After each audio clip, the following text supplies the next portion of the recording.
कराची में गोलीमार में मजहबी जमाती रैली पर फायरिंग से एक शख्स जहां बहाक 8 से ज्यादा जख्मी हो गए हैं। इलाके में सूरत हाल कशीदा बताई जाती है। पुलिस की भारी नफरी तलब कर ली गई है। पुलिस ने लसवेला से गोली मार जाने वाली शाहराह को बंद कर दिया है। इस हवाले से मजीद जानते हैं नुमाइंदा बोल न्यूज़ मोहम्मद काशान से।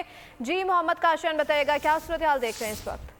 हाँ जी बिल्कुल, देखें गोली मार के इलाके में दो ग्रुपों में फायरिंग का तबादला हुआ है, जिसके नतीजे में एक अफराद जहां और 8 से ज्यादा अफराद जो है वो जख्मी होकर सिविल अस्पताल पहुंचे। जबकि इलाके में इस टाइम पे भी जो इंतहाई सूरत हाल जो है वो कशीदा दिखाई देगी। शदीद फायरिंग का तबादला जो किया जा रहा है। दूसरी जानिब डीआईजी वेस्ट जो है उन्होंने भी फायरिंग के वाक़े का नोटिस लिया और डीआईजी वेस्ट इरफान बलोच की जानिब से बताया गया दो मजहबी जमातों की जो है उसमें तसादुम हुआ, जिसमें एक रैली जो है वो इमाम बारगाह के सामने से गुजरी थी। उसी दौरान जो मजहबी जमात की रैली पे जो है फायरिंग हुई है। इरफान बलोच की जानिब से दावा किया गया, जबकि पुलिस की भारी नफरी जो है वो मौके पर मौजूद है।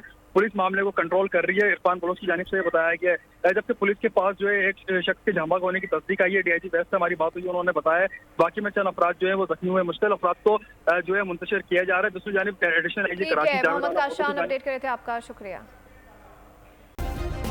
सब्सक्राइब करें और बेल दबाएं ताकि कोई खबर रह न जाए।